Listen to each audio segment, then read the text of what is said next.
Au beau milieu du golfe du Bengale, les îles de Loachara et de Casimara ont disparu. Il n'y a plus rien qui émerge à l'horizon, elles ont été englouties. Ces deux hommes travaillent pour une ONG environnementale. Ils tentent de les localiser. Loachara mesurait plusieurs kilomètres carrés. En 20 ans, petit à petit, elle a été submergée. Il y avait une digue tout autour de l'île et les habitants cultivaient la terre, faisaient pousser du riz. Mais petit à petit, tout a été détruit. La digue a été emportée et l'île a été inondée de tous les côtés. Les habitants ont dû partir. Certains d'entre eux étaient nés ici. Tout est perdu.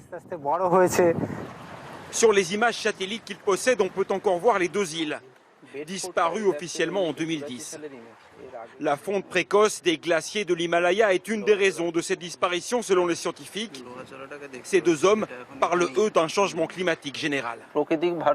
Les cycles de la nature ont changé, tout est perturbé. Et aujourd'hui, l'intensité des cyclones a augmenté et ils sont aussi plus fréquents. Au total, ce sont 4 îles qui ont disparu et plusieurs autres sont en train de suivre le même chemin. Comme celle-ci, Goramara. La moitié de sa superficie a déjà été emportée. Le bureau de poste et le marché ont été engloutis. Ces pêcheurs sont parmi les derniers à vivre encore sur l'île. Ceux qui ont économisé de l'argent, ils sont partis. Les pauvres comme nous sommes restés. Et est-ce que vous avez tout de même assez de nourriture sur l'île? Non. Comment pourrions-nous cultiver quoi que ce soit? Allez voir, l'eau entre de partout. Tout est détruit. Quand l'eau monte, nous devons nous enfuir avec nos enfants au milieu de la nuit. À quelques kilomètres, une autre île et la même histoire tragique. Ici, il y avait un village sur 2 kilomètres. Il ne reste que quelques ruines. Et ces briques rejetées par la mer à marée basse. 250 familles ont dû tout quitter et la mer continue à monter. Cet homme sait que lui et sa famille seront les prochains. Depuis 4 ans, ils vivent à la merci des vagues. Cette maison s'est effondrée, ça, c'est une nouvelle maison. Et nous avons de l'eau jusqu'à la taille quand ce sont les marées de pleine lune. Ils vont probablement tout perdre, devenir eux aussi des réfugiés climatiques. La cause, pour eux, elle est très claire.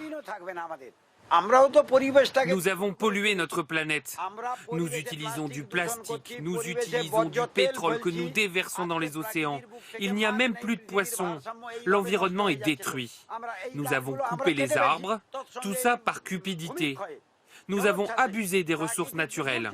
Nous sommes responsables de ce qui nous arrive. Les hommes sont responsables et personne d'autre.